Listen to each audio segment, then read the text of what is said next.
వాడికి భూమి. ఉమ్, ఉమ్, ఏం మాట్లాడుతున్నాం మనం?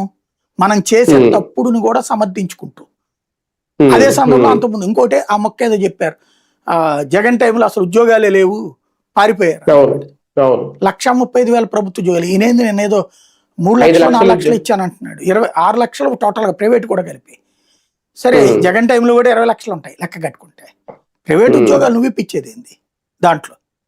స్విగ్గీలో జొమాటోలో వచ్చేవన్నీ కూడా నువ్వు ఇప్పించినట్టు అవుతుందా? లేదా ఈ ఉమ్, 2 ఏళ్లలో కొత్తగా కంపెనీలు ఏమన్నా? ఇప్పుడు కంపెనీ ఒకటి పెట్టడానికి భూమి నువ్వు ఇప్పుడు ఇవ్వడం బిగిన్ చేసావు. భూమి రావాలా, దాంట్లో కట్టాలా, కన్స్ట్రక్షన్ అన్ని అయ్యాక కదా నువ్వు వచ్చాక లెక్క కట్టేది. నిజమే అనుకుంటే ఇప్పటికి కూడా వీళ్ళు వచ్చాక కన్స్ట్రక్షన్ పూర్తయిన ఏంటి చెప్పండి బేసిక్గా.